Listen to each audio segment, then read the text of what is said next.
Muy buenas a todos y bienvenidos a un nuevo episodio de Charlas de Bolsillo, el podcast donde ustedes ya saben que hablamos de inteligencia financiera y de inversiones en general.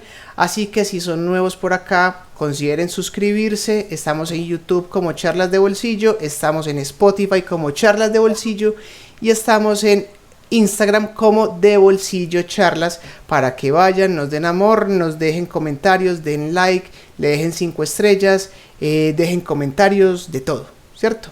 Y al otro lado de la pantalla, mi gran amigo y compañero de podcast, Manuel Cano. Manuel, ¿cómo estás? Pablo, todo súper bien, muy animado, muchísimas ganas de un nuevo episodio más, de que hablemos de más temas que puedan seguir agregando valor. Y bueno, ¿de qué vamos a hablar hoy, Paulini? Manuel, en el episodio 10, porque ya este es el 10º episodio, vamos a hablar de algo muy importante en la vida financiera de todas las personas, que son las inversiones. Ujú. Pero como mucha gente no sabe cómo invertir o no sabe cómo empezar a hacer inversiones, vamos a enfocar esto en inversiones para principiantes. ¿Listo? Súper válido, vamos a darle. Exactamente, porque es importantísimo que dentro de sus finanzas personales, sus finanzas familiares, incluyan el rubro de las inversiones, así como tienen para gastar en restaurantes, en salir a pasear, en comprarse un celular, en lo que sea. También es muy importante tener destinado un rubro para ahorros y para inversión. Así Listo. es, muy importante el tema. Bueno, Manolo, yo te voy a hacer una pregunta. Si yo te digo qué es lo primero que vos debes tener en cuenta a la hora de invertir, ¿vos qué decís? Bueno, y vamos a partir con que vos sos una persona principiante en las inversiones. Yo te digo, Manolo, ¿cuál es lo primero, qué es lo primero que tenés que tener en cuenta a la hora de invertir? Listo, Pablo, yo creo que hay varios temas, pero lo principal es no tener deudas tóxicas primero, ¿cierto? ¿En qué Fundamental. sentido? Mucha gente dice, sí, es que yo quiero invertir y entonces quiero invertir, yo qué sé, en bolsa, en Bitcoin, quiero invertir en un apartamento. Hay diferentes opciones, pero va uno y mira y esa persona tiene deudas, digamos, malas, o están pagando una tasa de interés muy alta, están teniendo deudas en la tarjeta de crédito, que ya también les habíamos hablado un poco de tarjetas de crédito. Entonces es Ujú. muy importante tener una buena salud financiera para que sea acorde a esas inversiones. Y otro punto muy importante también es conocer al menos un poco de en lo que voy a invertir o delegarle a alguien, y ahorita hablamos un poquito más en detalle de eso, para que haga esas inversiones por mí. En este caso tiene que ser un fondo avalado, registrado, ¿cierto? Ante la Superintendencia Financiera para poder hacer, digamos, una captación legal de dinero, que es muy importante. Pero listo, venga, vamos a parar ahí porque creo que se tocaron demasiados temas muy importantes y la idea es que repasemos cada uno de esos temas, no en profundidad, pero sí como para que la gente lo tenga más presente.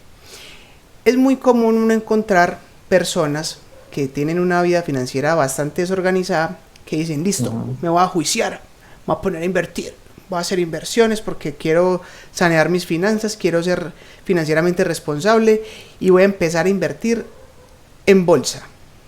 Digamos que puede ser un vehículo interesante.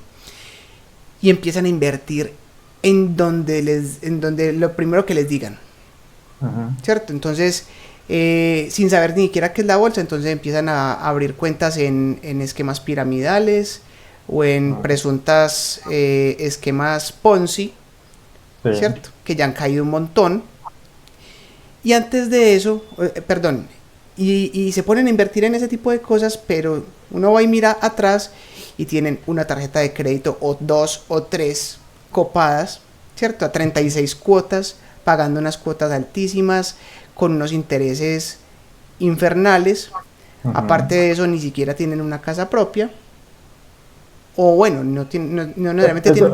Eso no siempre está mal, siempre y cuando uno haga Sí, una buena destinación de esos recursos. muy buen punto, muy buen punto. Digamos que ahí me retracto, pero digamos que hay que tener primero una estabilidad financiera y emocional. Y digamos que Ujú. dije lo de la casa es porque mucha gente asocia ese tema de tranquilidad con tener casa propia. Ya habrán otros niveles de conciencia financiera donde uno se da cuenta que tener una casa propia no siempre es la mejor inversión, pero creo que eso es harina de otro costal. Entonces, lo primero, estimado contribuyente, mentira, estimados oyentes, es que primero saneemos todas las deudas, porque no hay mejor inversión que salir de todas las deudas tóxicas, ¿cierto?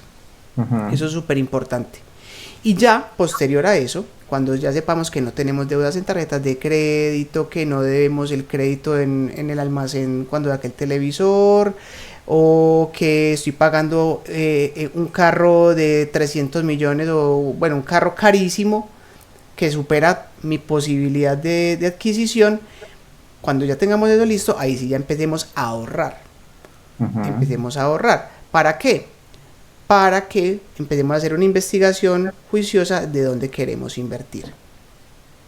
Hay un punto importante ahí, Pablo, y es que hay personas que dicen, sí, yo soy muy juicioso ahorrando y yo mensualmente me ahorro 100.000 pesos, 500.000, 1.000.000, la capacidad que tenga de ahorro, ¿cierto? Pues $20, 50, 100, yo qué sé.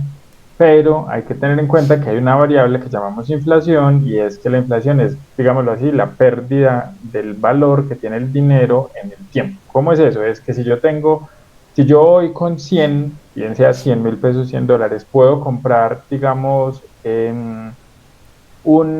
cualquier dispositivo, y la inflación aumentó, como fue el caso de Colombia, el 13%, significa que yo el siguiente año, pues más bien este año, porque eso siempre es con el año anterior, necesito 113, ¿cierto? 113.000 pesos, $113 para comprar exactamente lo mismo que podía comprar el año pasado con los 100.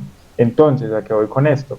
Que está muy bien el objetivo de ahorrar, pero ojalá tratar de ahorrar en algún lugar que nos permita tener esa contrainflación, y es, por ejemplo, las fiducuentas rentan, ¿cierto?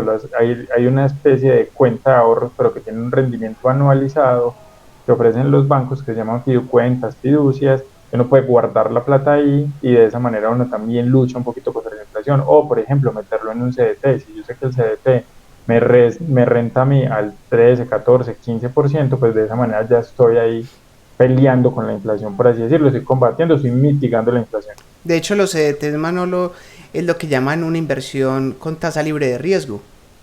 Es decir, es la inversión más segura, entre comillas, que vos puedes hacer obteniendo una rentabilidad. ¿Sí o no? Entonces, eso es un comentario muy importante. No solamente se trata de ahorrar, sino tratar de ahorrar combatiendo la inflación. Ahorita estaba viendo un video de un youtuber que me parece muy teso, que es un economista, y estaba haciendo un ejemplo de cuánto había perdido, cuánto se había devaluado el dólar desde 1971, que fue cuando se rompió el patrón oro, pues el respaldo del dólar con el oro, a hoy. Entonces, el poder adquisitivo que tenía un dólar en 1971, hoy en día corresponde a lo mismo que tener como $7.5. Imagínate. O sea, necesito hoy en día $7.5 para comprar lo que compraba con $1 en el 71. Exacto. Y eso que ese es el dólar, que es relativamente estable. Ahora con economías como la nuestra en Latinoamérica, en Colombia específicamente. Eso te iba a decir yo, es que eso que es en Estados Unidos, que hablamos que tenemos, pues que tienen inflación del 2, del 3%, y ya es una locura. Ahora en Colombia, que en los 90 tuvimos inflaciones del 30%. Hágame el favor. Sí, hágame el favor. Impresionante. Entonces, eso es muy importante. Ahora, digamos que, listo, tenemos las cuentas saneadas, no tenemos deudas. Un ahorro rentando. Exacto, un ahorro rentando, un ahorro periódico. No solamente es como que, listo, este mes me quedó plata, entonces voy a ahorrar. No, la idea es que sea un ahorro periódico, mientras que definimos y acomodamos otras cosas que ya lo vamos a ver. ¿Qué sigue después de que tenemos estas condiciones, Manolo? Yo creo que es muy importante definir el norte. ¿Cuál es mi objetivo? ¿Cierto? ¿Para dónde voy? ¿Sí? Por ahí dicen que uno debe ahorrar el 10% del salario. Esto es una línea base, por así decirlo, pero eso no es una regla que aplique para todo el mundo. ¿Por qué? Pablo, vos puedes tener una meta de comprarte una casa de 1.000 millones de pesos, ¿cierto? De 250 a $300.000. pero yo puedo tener una meta de comprarme un Clio, que es el ejemplo que venimos hablando desde el principio del podcast, que mi Clio puede valer 20, 30, 40 millones de pesos. Entonces son objetivos diferentes y vos para esa casa de 1.000 millones vas a tener que ahorrar quizás mucho más de lo que yo voy a tener que ahorrar para comprarme ese Clio. Alguien se querrá comprar un electrodoméstico para la casa, un celular, una moto. Entonces es muy importante definir cuáles son esas metas y ojalá que esas sean metas de inversiones que me permitan a mí tener una rentabilidad, ¿cierto? No solo ahorrar para gastarme la plata en algo, sino para yo poderla precisamente invertir y que esas inversiones me generen a mí una renta pasiva o una renta en algún momento en que yo defina que quiero vender o algo con lo que esté comprando. Y eso que estás diciendo tiene mucho sentido y antes de definir si la inversión me va a dar rentabilidad periódica o constante o si voy a hacer es crecer la plata, tengo que mirar es en qué etapa de la vida estoy. Ajá, muy No es lo importante. mismo una persona de 60, 65 años que me diga voy a poner la pensión en criptomonedas, ¿sí? Que es la plata con la que dependo para vivir hasta que me muera y es Uh-huh. un activo de muy alta volatilidad, a una persona de 18 o 20 años que apenas está empezando y que me diga voy a poner todas mis inversiones en un CDT. Sí, ahí también hay otro punto, realmente esto tiene mucho de ancho y de largo, ¿cierto? Y es que uno, la típica frase, no poner todos los huevos en la misma canasta. Entonces, Ujú. un ejemplo, tengo 20 millones de pesos, 20.000 dólares, ¿cierto? 2 millones simplemente. Tratar de no ponerlos todos, ve, voy a meter toda esta plata en tal cosa, ¿cierto? Y también existen entonces los perfiles de riesgo, bajo riesgo, Ajá. riesgo moderado, riesgo alto, y depende mucho de la edad. Y es exacto, y ahí volvemos al tema del inicio, y es qué quiero yo lograr con mis ahorros y con mis inversiones. Entonces, una Ujú. persona que esté próxima a jubilarse, seguramente va a querer que su plata crezca, pues tenga un capital suficiente para que le dé una renta mensual para poder vivir. Se supone que ese es el objetivo de la pensión. Mientras De que si lo pone, acuerdo. por ejemplo, todo en criptomonedas, sí va a tener una muy alta volatilidad, puede ganar mucho capital, puede perder mucho capital, pero no va a tener el objetivo para lo que está concebido la pensión, que es generar renta mensual.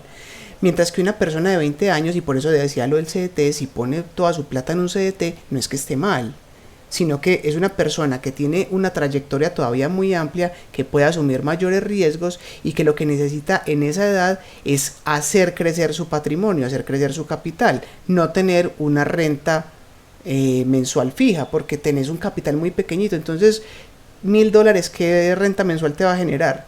Nada. Entonces lo que vos necesitas es hacer crecer ese capital para que cuando llegues a esa edad de 50, 60, 70 años tengas un capital grande que te pueda mantener en tu pensión. Entonces son objetivos. Obviamente, si no es que una persona de 60 o 70 años no pueda invertir en criptomonedas. Totalmente Ujú. puede hacerlo, eso está en su libre derecho de hacerlo, pero siempre y cuando tenga muy claro cuál es su objetivo con las inversiones. Sí, súper, súper válido, Pablo, y yo creo que hay que precisamente crear idealmente un portafolio de inversión diversificado, ¿cierto? Tengo en bajo riesgo, en riesgo moderado, en riesgo alto, que voy con bajo riesgo y, hablamos, y ahí uniéndolo con el tema de la edad. Si yo estoy en una etapa de la vida donde tengo 20, 25 años, me voy a comprar un apartamento, eso es sobre planos quizás, y lo voy a empezar a pagar poco a poco, y yo sé que en 20 años se me va a librar ese apartamento, yo en 20 años voy a tener una renta y aún quizás voy a tener 40, 45 años para seguir con el mismo ejemplo de poder disfrutar lo que yo estoy recibiendo de ese apartamento. Ahora, y si yo lo estoy haciendo cada año, por ejemplo, imagínese ya uno después de los 40, 45, 50 años poder tener una renta que complemente ese proceso de pensión. Lo otro, entonces, listo, voy a especular un poco más, quizás voy a invertir en criptomonedas, voy a invertir en bolsa, voy a invertir en alguna otra plataforma o algún otro vehículo de inversión como tal, y eso me permitirá a mí también mitigar o jugar un poquito con ese riesgo. Puedo ganar mucha más plata, pero estoy arriesgando mucho más y también es importante y es que uno no puede poner en alto riesgo plata que uno necesite, que yo diga, es que yo me estoy pagando la universidad y mi universidad el semestre vale 1, 2, 3 millones de pesos, 1.000, 2.000 dólares y yo voy a poner esta plata en criptomonedas y la voy a sacar, no, eso es muy alto riesgo, entonces yo no puedo jugar con una plata que yo necesito en algún punto de la vida, De ¿cierto? acuerdo.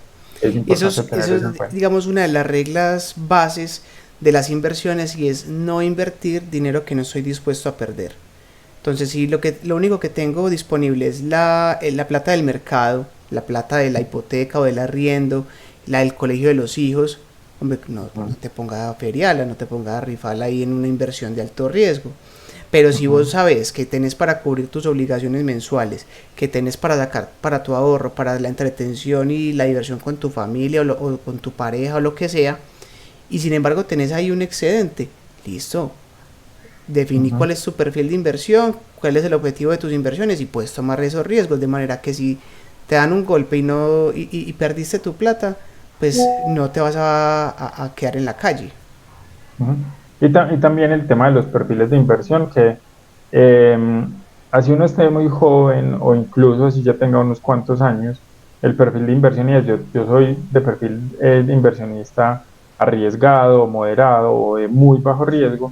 ¿A qué voy con eso? Es que hay personas que así estén muy jóvenes, dicen yo soy muy conservador, a mí me gusta las inversiones seguras y eso me hace dormir tranquilo, eso es muy importante también. No, el mensaje no es que si yo tengo 20, 25 años, entonces voy a ir a meter la plata en algo de alto riesgo, pues finalmente si no vas a estar tranquilo, si no vas a dormir tranquilo, pues realmente no hace sentido, ¿cierto? Ese Y comentario ahí, es muy importante, Manolo, perdón. no, no, súper bien, Pablo. Y ahí me gustaría complementarlo con algo que leía una vez en un libro que decía, y volviendo al tema que hablamos ahorita de la casa, que dicen, mucha gente, los grandes inversionistas, algunos dicen tener una casa propia no es un buen negocio. ¿Por qué dicen que no es un buen negocio?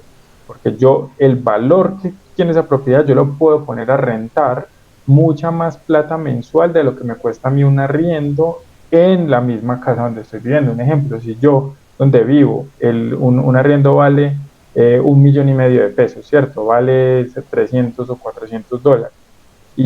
Y ese apartamento, digamos, vale 100 millones de pesos para hacer un ejemplo lineal, obviamente va a valer mucho más, 200 millones. Yo puedo poner esos 200 millones si los tuviera a rentar y eso me va a producir mucho más que ese 1,5 millones de pesos que yo necesito gastar. Ahora, si yo no tengo la plata, obviamente, pues entonces ahí sí meterme quizás a pagar una cuota inicial de un apartamento sí puede hacer una buena inversión. Entonces es dependiendo también ahí de lo que uno quiera y cuál es su objetivo en sí. Sí, ahí volvemos también a lo de ahora, Manolo, y es tratar de ganarle siempre a la inflación. Yo creo que ese debe ser el objetivo número uno con las inversiones. Obviamente, si crece tu capital, si te genera una rentabilidad, si creces tu patrimonio, eso es lo que todo el mundo busca, pero al menos lo mínimo que uno debe hacer es combatir la inflación. Uh -huh. Entonces, es que el CDT me está dando el 7%, súper bien. Y vas a mirar la inflación, 13%. Uh Ahí ya -huh. tiene su 6% que está perdiendo año tras año. Sí. Pero es muy importante que uno se pueda volver un especialista, tratar de volverse un especialista, al menos enfocarse en algo, ¿cierto? ¿Por qué? Porque hoy en día existen muchísimas plataformas y ya hemos mencionado algunas, pues, o vehículos de inversión. Están las cripto, están las rentas tradicionales, están los CDTs, están, bueno, hay diferentes temas, pero entre más yo conozca como tal una industria, un sector, un campo de inversión, pues mucho más fácil puedo yo buscarle la comba a ese palo y jugar ese juego que es realmente las inversiones. Ves que venís, que si yo sé que, por ejemplo, a mí me prestan una plata a tanta tasa de interés y yo puedo coger esa plata, invertirla en esto, pero entonces el tema de los impuestos, o sea, uno empieza a jugar un poquitico ahí, que es muy difícil volverse especialista cuando uno aborda muchísimos aspectos. Y sabes que, Manolo, en el libro de Peter Lynch, que para Uh quienes -huh. no sepan, Peter Lynch fue uno de los, bueno, es porque todavía está vivo, pero ya está jubilado, fue un gestor de un fondo de Fidelity, que es uno de los principales fondos de inversión de Estados Unidos, de hecho es el cuarto fondo más importante de Estados Unidos, y él logró tener rentabilidades por encima del 20% todos los años durante 29 años. O sea, eso es una barbaridad. Muy, muy alto. ¿Y Uh -huh. sabes qué hacía él para tener ese tipo de rentabilidades? Él decía, Entonces, yo solo invierto en acciones que conozco. uh -huh. Entonces él se volvía un teso en ciertas cosas y en eso invertía hasta que o sea, desde que entendiera el negocio. Y por ejemplo, él contaba en el libro de él que una vez iba con la esposa en el carro y la esposa decía, ay, mira esos pantalones que están de moda, no sé qué, ta, ta, ta. Y él le empezó a preguntar como cosas de eso y se dio cuenta que era una marca muy fácil de entender. solamente se dedicaba a producir pantalones que eran de moda, siempre eran tendencia y que la rentabilidad era muy alta y se taqueó de acciones de esa empresa. Algo tan sencillo como eso. Si usted, por ejemplo, le gusta el sector de tecnología, a usted le gustaban los videojuegos y usted sabe que hay empresas que se dedican a fabricar videojuegos o que va a salir una tarjeta de video súper buena de Nvidia o de AMD o de la que sea, si usted se enfoca en eso, usted sabe, entonces usted domina ese nicho. O si a usted le gusta, por ejemplo, el tema, ¿cuál? Un tema, Manuel, a ver. Yo, pues, por ejemplo, en tecnología, pues, simplemente para continuar ahí con el tema, por ejemplo, Apple, que son empresas que también son, pues, Apple, Amazon y eso, pero también entender un poquitico quizás desde los números de la empresa hacia dónde va, quizás Tesla o estas empresas. Pero yo creo que analizar una empresa a fondo puede ser un tema mucho más complejo. Yo creo que simplemente con entender negocios básicos, por ejemplo el de Coca-Cola. Coca-Cola se dedica netamente a producir bebidas carbonatadas con sabor a cola. Punto. Obviamente tiene otras cosas por debajo, que el Valle, que Dasani, que Premio, pues tiene otras cosas. Pero el producto insignia de Coca-Cola y por el cual genera más ingresos es por su bebida. Y es un negocio demasiado simple de entender. Entonces, por algo Warren Buffett es de los principales dueños de esa empresa. Otro ejemplo grande, por ejemplo, a vos que te gusta la carpintería, ¿cierto? Vos sabés dónde venden las máquinas de carpintería, cuáles son las marcas más reconocidas. Entonces, yo voy y las compro, por ejemplo, en Home Depot, o voy y las compro en Walmart. Pues obviamente en Colombia no hay esas cosas, pero son acciones muy globales, pero son donde venden este tipo de cosas. Aunque ahí, digamos, Pablo, por ejemplo, Warren Buffett, que estabas mencionando, su mejor amigo es Bill Gates, que fue el creador, fundador de Microsoft, y él nunca, entiendo yo, nunca ha invertido en Microsoft, porque él dice, yo no entiendo como tal ese negocio particularmente, ¿cierto? Pero si invierte en Apple, porque dices que yo ya lo veo más como la compañía que lleva una tendencia en términos de moda, más allá de que produzcan un iPhone, más allá de que produzcan un iPad o en fin. Eso es muy teso, porque Warren Buffett no ve a Apple como una empresa de tecnología, sino como una empresa de moda. Y uno va a ver, y es verdad, la gente compra iPhone, es por pura moda, ni siquiera sabe qué funciones tiene, sino que tengo iPhone. Sí, eso es otro tema también muy interesante que se llama el Círculo Dorado de Simon Sinek, donde él habla de que Apple dice es por qué debería comprarme, no qué es lo que vendo yo, sino por qué debería comprarme. Eso también es un tema bien interesante ahí. Exacto. Bueno, Pablo. Entonces, eso para que lo resumamos es muy importante y es saber en dónde qué estoy comprando. Investiguemos qué estamos comprando, siempre y cuando entendamos la compra que estamos haciendo. ¿Sí? Sí, bueno, muy importante eso. No porque me dijeron, entonces voy y me meto ya de cabezas, no. No, y de hecho las personas que les dicen, venga, metas en esto porque es un muy buen negocio, son los que terminan estafados en pirámides. Sí, o sea, son ejemplos demasiado evidentes y que la gente no sé por qué no los ve tan claros, sino que es que a la gente le gusta la plata fácil, Manuel.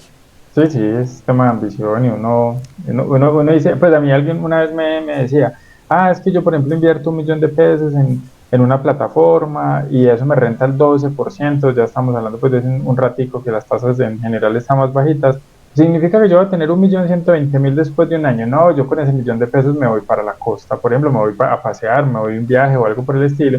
Y yo le decía, ¿sabes qué? Yo la semana pasada fui toda la semana al gimnasio y no tengo cuadritos todavía. Pues alguien que le gustaba mucho el deporte. Yo me decía, es que eso no funciona así, es que uno tiene que ir mucho tiempo y tiene que tener paciencia. No, que yo le dije, lo mismo pasa con las inversiones. O sea, hay que sembrar pinitos y que no sea solo ese milloncito acá, sino que yo también ponga otros 100, 200, otro millón en otra parte, que tenga paciencia. Hay algo que se llama el interés compuesto y es que, para seguir con el mismo ejemplo, yo cojo e invierto ese $1.120.000 y entonces eso ya me empieza a producir mucho más y hay unas tablas por ahí muy interesantes, entonces hay que tener paciencia en los temas de inversión. Es un tema netamente de paciencia y de constancia. Y de constancia, porque era lo que yo te decía ahorita, Manuel. Yo meto $100 o $100.000 o $1.000.000, bueno, póngale la cantidad que quiera, la meto un mes y listo, tengo mucha paciencia y lo dejo 50 años. Pero no hubo constancia, entonces sí, dejé $1.000 o la cantidad que sea mucho tiempo, pero al final va a dar eso, pudo crecer, pero no fue lo que uno esperaba. Entonces es el tema de ser constante y paciencia. La mezcla de esas dos cosas creo que son la clave del éxito en el tema de las finanzas. Sí, sí, sí. Tener como un foco principal ahí el tema de ahorro convertido en inversión, muy importante. Bueno, Manuel, y digamos que, listo, la persona ya está convencida, ya se puso la maletica de la inversión. ¿Dónde vamos a invertir? Porque después nos llegan empresas multinivel revolucionarias en las que podemos comprar Lamborghinis en 2 meses Ujú. y nos pueden dañar la cabeza y hasta ahí nos llega toda la emoción. Sí. Yo creo que hay que apelar a algo y es el sentido común. Y hay una frase que dice, de eso tan bueno no dan tanto. O sea, cuando, es que yo le duplico la plata en 15 días, en un mes, incluso hasta en un año, es difícil de hacerlo, pues hay muy pocos negocios que realmente pueden hacer eso. Entonces es importante elegir un buen vehículo de inversión que sea seguro, que esté certificado, que esté registrado ante las diferentes superintendencias pues, en los países en que nos estén viendo también.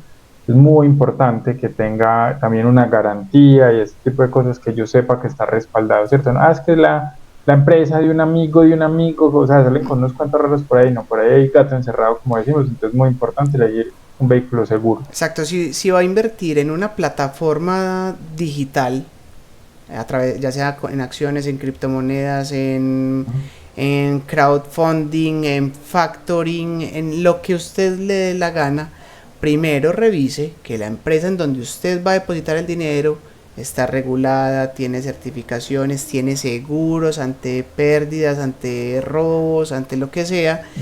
Revise dónde está domiciliada la empresa, porque es muy importante que no estén paraísos fiscales, que muchas veces eso genera, hay como conflictos con el tema de la plata.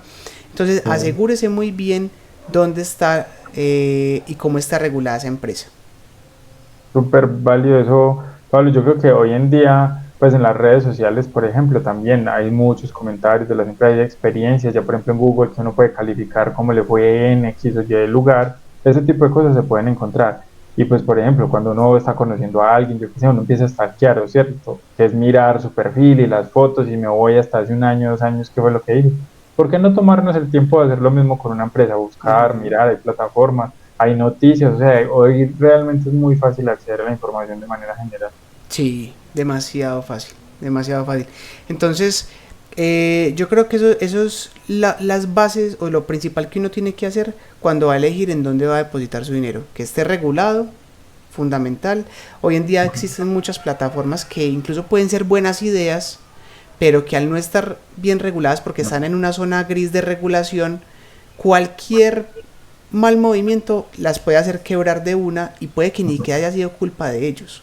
Sí. Puede que ni siquiera hayan sido unos estafadores o unos presuntos Ujú. estafadores, sino que simplemente tuvieron, pues hubo una tuvieron mala suerte, pongámoslo así, tuvieron mala suerte y como no tienen nada que lo respalde, se derrumban inmediatamente y claro, pierden la plata tanto ustedes como ellos, como también Súper hay las válido. empresas que son estafas.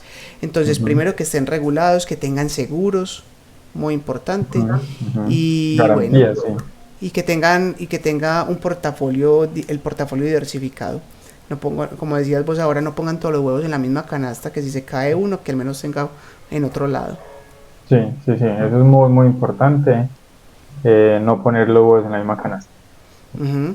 Y bueno, yo creo que Manuel, por ahora eso es lo más importante para una persona que esté queriendo empezar a invertir.